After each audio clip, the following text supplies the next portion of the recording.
සුබ දවසක් යාළුවනේ. ඔයගොල්ලන්ට මම පෙන්නන්න ආවේ බිම්මල් හැදිලා තියෙනවා. මේ දවස්වල වැස්ස නිසා වැස්ස පෑවට පස්සේ හැදෙනා මේක මේ බිම්මල් ඉතාමත් රසයි. තම්බලා තමයි ඉස්සලා තම්බන්න ඕනේ. තම්බලා උයන්න ඕනේ. දැන් මේ තාම පිපිලා නැහැ. ඔයගොල්ලන්ට මේ වගේ ඒවා හම්බ වෙයි. ඔය බස් තියෙන තැන්වල හැදිලා තියෙනවා මේ දවස්වල. හරිද? හරිම රසයි මේ. මම දැන් කීපයක් ගැලෙවා තව තියෙනවා. තව තියෙනවා. පුළුවන් තරම් මේ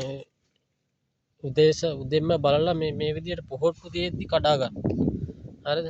හරිම නිරෝගී සම්පන්නව ජීවත් වෙන්න යනකොට පොහොට්ටු තියෙනකොට කඩා ගන්න පිපුණාට පස්සේ මේක වැඩක් නැති වෙනවා. හරිද? කල් තියා ගන්න අමාරු නිසා ඉක්මනින් හදලා කන්න. එම රස කෑමක්.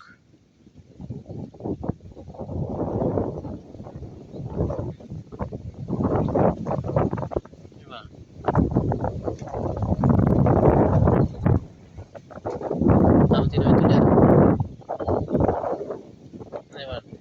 මේ සම්පූර්ණ මේක දිගටම මේ මෙතනටක් විතර යනකම් උයන්න පුළුවන් මේ බිම්ම. හරිද? ඔයගොල්ලෝ උත්සාහ කරන්න හැමතැනම කියන්නේ වෙලෙම කම්මැලිකමට ඉන්නේ නැතුව පුළුවන් තරම්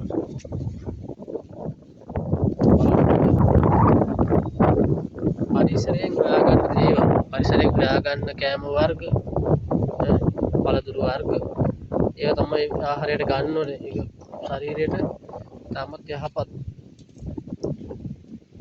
පුළුවන් තරම් අපි බලන්න මේ හැම වෙලේත් ඇදලා තියෙන මේ බිම්මල් කියන දේ පරිසරයේම තියෙන දේවල්. ඉතින් මේක හරියට හදා ගන්නත් ඕනේ නැත්නම් ඒකට සමහරක් විට අජීර්ණයක් වෙන්න පුළුවන්. ඒ කොහොම වුණත් ඔයාලා දන්නවා අතු කියන්නේ තාමත් වටිනා කෑමක්. කට්ටිය මේකෙන් කිලෝ එකක් රුපියල් 1000කටත් වැඩි වෙළඳ පොලේ. හරිද? එහෙනම් බුසර්ණයි සුබ දවසක් උත්සාහ කරලා බලන්න.